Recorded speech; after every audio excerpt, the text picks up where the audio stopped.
Hello team, it's time for Fred, me, and my completely obnoxious sign to review my top 10 films of 2024. Let's put this fucking sign away, shall we? That's going to be annoying. Oh, there's my ring light. Okay, what a twat. What a great year. What a great year it's been. I've really enjoyed talking about films more this year. Haven't talked about it much online until this year.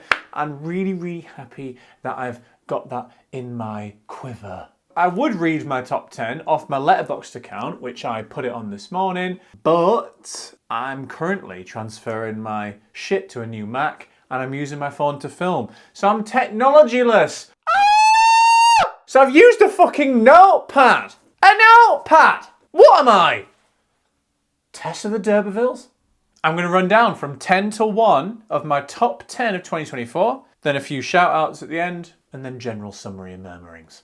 At 10, I would like to talk about Longlegs. So Longlegs was the horror film that, I've forgotten his name. Great start. New horror director, and everyone's going a bit cuckoo about him. If you're not into your horror, I'd probably say don't see it. But what I would say is go and watch the opening scene. I didn't love Longlegs. I didn't love 10 films this year. Hence why my 10th had to be kind of what shall I put in there? And I put Longlegs in there because the opening scene is one of the most effective opening horror scenes I think I've ever seen. I have purchased the film on a digital platform of my choice so that I can just watch the opening scene whenever I want. That's how good I think it is. Number 9, Smile 2.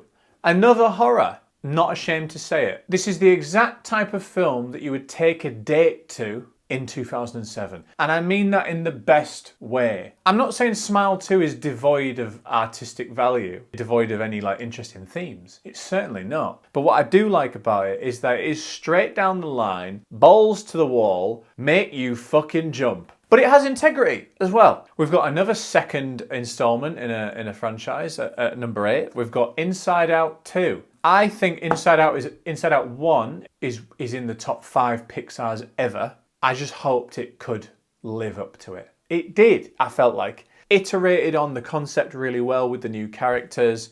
It was funny. I was in a cinema full of kids in Stratford in the afternoon and they were all enjoying it. I was enjoying it. Had a little tear at the end. Good stuff. Number 7 is Conclave, the Ralph Fiennes papal drama that I've just put a review up on YouTube about. And I've reviewed all these films on YouTube this year, I think, actually. What a great year. But Conclave is the most recent entry. Like I said in that review, Ralph Fiennes breathing heavily is something that I'll watch a 4-hour cut of, frankly. Just adult actors doing adult things in an adult drama is just something we don't get much on the big screen anymore, and I was lapping it up. Number 6, Alien Romulus. I wouldn't have guessed it would be this high on my list if you'd have asked me at the start of the year. I think I was concerned that it was going to be shit. Might be my 3rd favourite Alien film ever. I think Covenant has actually got a lot of qualities. I don't love the plot kind of in the second half, but the first half of Covenant, if that were the film, then that would be my 3rd favourite Alien film. Obviously, we're talking behind Alien and Aliens. The other way around. Aliens, Alien. But Alien Romulus, as a complete film, is a better film than Covenant. And for that reason, I think I'd stick it in that 3rd spot. The Alien franchise has kind of got up its own arse a little bit. I respect you, Ridley, but it did. It was at the expense of kind of good genre fun, which I think is how the series started. Alien was a haunted house horror film, and Aliens was a war film. And I love Alien Romulus getting in a good old nuts and bolts horror director, Fede Alvarez. He knows what he's doing, and making Alien properly scary again. I think that was massively effective. And had a great time out at the movies. I'll see you at the movies. Another sequel. So what sequels have we got? We've got Smile 2, Inside Out 2, Alien Romulus does count. And then we've got Dune Part 2. So Dune Part 2 is at number 5. It's a brilliant achievement. I use that word directly. I don't think any other director, not even Nolan, could have done what Denis Villeneuve did with Dune. I feel I guess a bit that I've got it lower in my list because in years to come, what am I going to be talking about? Dune Part 2, I'm going to show it to my kids. It's like the Lord of the Rings of this generation, especially when the 3rd one comes out, which will bang as well because Denis not had a bad film so far. But we'll come on to what's beating it, I guess, is the only way to contextualize it. Number 4 is The Substance, the Demi Moore body horror. Again, that's what is that, the third, fourth horror in this list. Big horror fan, great horror year. The Substance was shocking and hilarious, and I won't go into any more spoilers, I would say, on that. Just to say, if you haven't seen it, go see it. It's the Saltburn of this year. Completely different, by the way, to Saltburn, but I don't think enough people saw it. So similar to Saltburn, I predict that when it does land on streaming in some kind of free or cheaper fashion, it will have a big impact like Saltburn did. Number 3, Woman of the Hour. It's a funny one to have at number 3. Woman of the Hour is the Anna Kendrick directed crime thriller that dropped on Netflix. It's a funny one because it was at the festivals in 2023. It had a delayed release, I think, because they couldn't find distribution. Look, they put it on the front page of Netflix, but I think it dropped quite quietly on Netflix, really. I didn't have any conversations about this film at all. Netflix can have these big splashes, especially with TV shows and crime drama TV shows even. And Woman of the Hour felt so perfect for the audience, and it just didn't seem to fly. Anyway, so point being is I think it was pretty underseen, and for those who saw it, I think it was actually quite underappreciated as well. It's a tight 90, entertaining but deep crime drama. Let's be honest, right? If that was a young male horror director, I think we'd all, like we as in the film nerds, would all be going, yeah, oh, we want to watch out for, let's see what this guy does next. And I almost feel like there is a bit of like misogyny involved in the fact that it's a female director and the fact that it's someone that we know of. Nerds at large know of Anna Kendrick as being in like traditionally girly films. I think that's one reason why it hasn't like landed with like the film community, because they're all fucking misogynist twats, I guess is what I'm saying. But I think we should watch out for Anna Kendrick. She should go on to do some really, really interesting stuff. Number 2 is Wicked. I'd say in this top 5, I loved all these films, but this top 2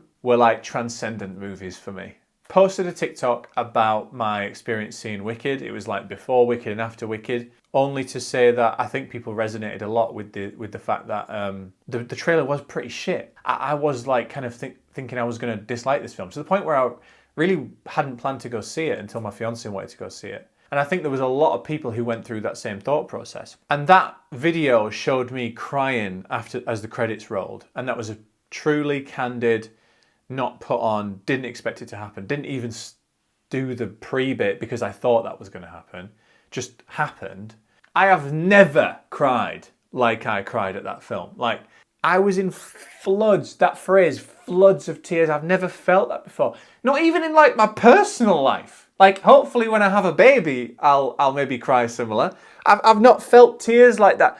I literally felt tears bouncing out of my face like an anime.